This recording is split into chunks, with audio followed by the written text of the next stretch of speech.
So growing up in Memphis, did you go to school with any of the city well-known rappers like Juicy J, A Boy, JG, or any of the 3 6 Mafia?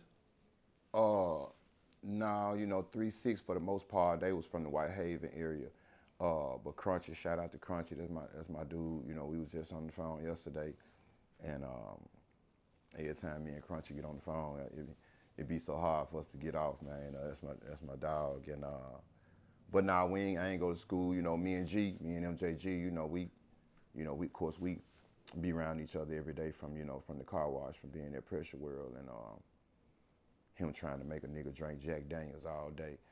And but now I ain't go to school. G and Ball, of course they older than me. I think Paul and Juicy a few years older than me. I ain't never met Paul.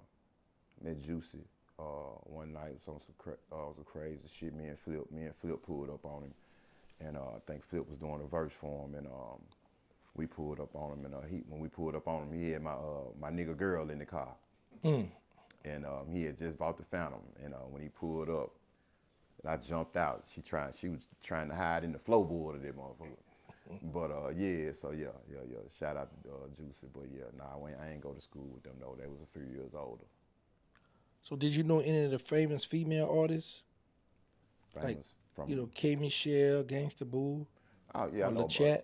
but yeah, I know Boo. I knew Boo personally. Of course, I know of Chat. You know what I'm saying? If I see her, we might do the head nod or the peace sign or something.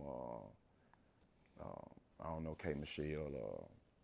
I got a homeboy um, that know her personally, but I don't. So of course I don't know Glow. Um, she way younger, so shout out to Glow. So but she doing her thing though, representing the city.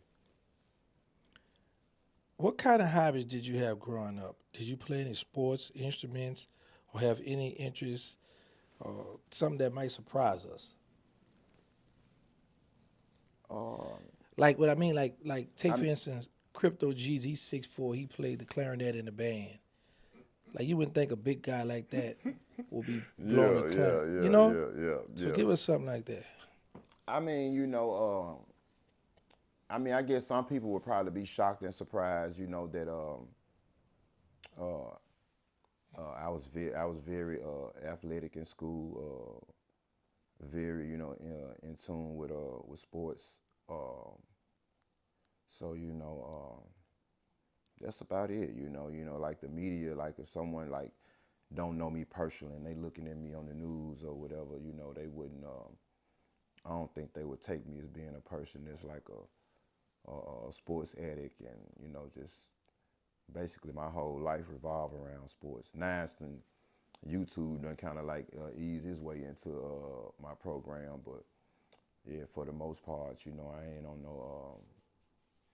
no gangster time. I ain't on none of that. I'm like I said, I love playing sports, watching sports, and that's about it. So did you grow up in a single parent household, or did you have both parents? Nah. I grew up single parent. Well, I don't know how you would say it if shit. My grandmama and my mama, so they both of them was my parents. But as far as my father, he wasn't around.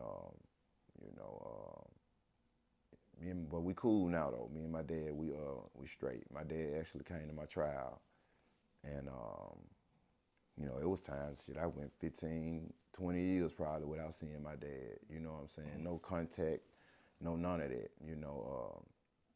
My grandmama though, she was always accessible. My grandmama had a beauty shop on Park.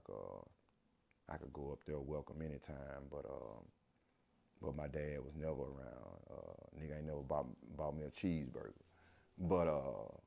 But that was when I was younger though. But now me and my dad, we 100. You know what I'm saying? Like, and I get it. You know what I'm saying? Cause I done been, I done been there. You know what I'm saying? And but he showed up to my trial. My daddy got one leg, man, and you got to go up like 2, 3 sets of stairs coming in that court building. You know what I'm saying? So you know, I commended him, you know what I'm saying, for that, you know, and he didn't show up just once, you know, he showed up 2 or 3 days, you know what I'm saying. So yeah. He was the first person that when they said the second not guilty, I turned around and looked him in the eye, and we both hit our chests. And so yeah, we building the bond. I pull up on my pops, you know what I'm saying, the other day, chop it up with him, you know what I'm saying, buy him a ball or something. We sit there and he tell me a few of his pimp stories and, you know, keep it pushing.